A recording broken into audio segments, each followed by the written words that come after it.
కాంగ్రెస్ పార్టీలో ఒక విచిత్రమైన పరిస్థితి. ఏదైతే వైఎస్ఆర్ కాంగ్రెస్ పార్టీ సీరియస్ ఆరోపణ చేస్తే తెలుగుదేశం పార్టీ ఇబ్బందుల్లో పడే టైంలో షర్మిల కాపాడుకోవడానికి వస్తూ వైసీపీ మీద అటాక్ చేస్తారు. అందులో 15,000 రూపాయలకు సంబంధించి అమ్మఒడి అంశంలో ఏదైతే మొన్న వచ్చినటువంటి మేము నేను ఆ రోజునే చెప్పాను, ఆ అంశంలో 2 కోణాలు ఉంటుంది. ఒకటి, ఒక లీక్ క్రియేట్ చేసి చేయటం.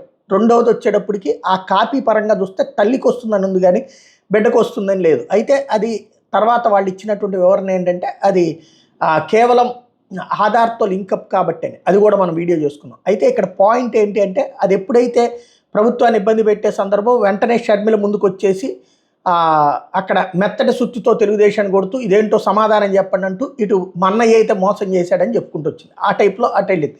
అయితే అదే సందర్భంలో అదే పార్టీకి సంబంధించినటువంటి మరో 2 నేతలు మరొక రకమైనటువంటి స్టేట్మెంట్లు. ఇప్పుడు శైలజానాథ్ మాజీ పీసీసీ చీఫ్, హోదా లాంటి అంశం ఇవాళ నోటికొచ్చే ముద్ద కరెక్ట్గా బడ్జెట్కి సంబంధించినటువంటి సందర్భంలో అడగాల్సింది అడగట్లేదు, కీ పొజిషన్లో ఉండి అడగట్లేదంటూ శైలజానాథ్ మాట్లాడుతూ వచ్చారు ఒకవైపు. రెండో వైపు వచ్చేటప్పటికి ఎవరైతే హర్షకుమార్ అదే పార్టీకి సంబంధించిన నాయకుడు మాజీ ఎంపీ వచ్చేటప్పటికి ఏదైతే మన పోలవరాన్ని గురించి ప్రస్తావిస్తూ డయాఫ్రమ్ వాళ్ళు గైడ్ బండ్ నిర్మాణాలు పక్కా ప్లాన్ ప్రకారం జరగలేదు, ప్రాజెక్ట్ నిర్మాణాలు అవకతవకలు జరిగింది, పోలవరం సందర్శనకి 500 కోట్ల రూపాయల దాకా ప్రజాధనం వృధా చేశారు, ఆ కారణంగానే అది చంద్రబాబు తప్పిదాలే కారణం అంటూ ఆయన విమర్శిస్తున్నారు. అంటే కాంగ్రెస్లో బాబు కోసం బాబుని కాపాడుతూ జగన్ని టార్గెట్ చేయడానికేమో షర్మిల ప్రయత్నిస్తుంటే బాబుని టార్గెట్ చేస్తూ కాంగ్రెస్ డెవలప్మెంట్ అన్నటువంటి కోణంలో మిగతా నాయకులు ప్రయత్నిస్తున్నారు.